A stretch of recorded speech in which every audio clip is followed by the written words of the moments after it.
હાર્દિકભાઈ, જન આક્રોશ રેલી આજે નડિયાદ પહોંચી છે, શું કહેશો?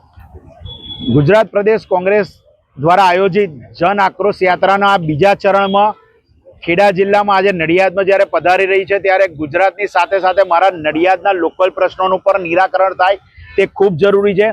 નડિયાદમાં છેલ્લા 35 વર્ષથી એક સત્તા શાસનને કારણે ખૂબ ભ્રષ્ટાચાર વધી ગયો છે. પ્રજાના કામ થતા નથી.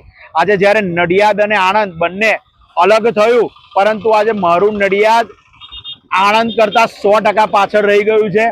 આમાં નેતાની ખામી ગણો કે વધુ પડતું ભ્રષ્ટાચાર કરો, વધુ પડતો ભ્રષ્ટાચાર ગણો, જેને કારણે મારું નડિયાદ અત્યારે દારૂ ખૂબ વેચાઈ રહ્યું છે. લોકો જુગારના બંધારણી થઈ ગયા છે. નડિયાદની અંદર ડ્રગ્સ ખુલ્લેઆમ મળી રહ્યા છે. બેરોજગારી ખૂબ વધી ગઈ છે. રોડ રસ્તા તૂટેલા જોવા મળે છે.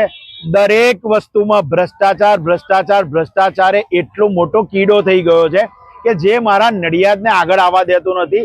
આ લોકલ મુદ્દાને લઈને, માત્ર મારા નડિયાદના મુદ્દાને લઈને આજે જન આક્રોશ રેલીમાં અમે નડિયાદની અંદર રેલી સ્વરૂપે ફરવાના છે. અહીંથી રામા પીરના મંદિરે જઈશું. ત્યાં તેમના નડિયાદની અંદર પ્રવેશતા દર્શન કરી અને સરદાર પટેલ પ્રતિમા ફુલહાર કરી સરદાર સાહેબના ઘરે અને ત્યાંથી સંતરામ મંદિરે જઈ અને રેલી પૂર્ણ કરીશું. જય મહારાજ.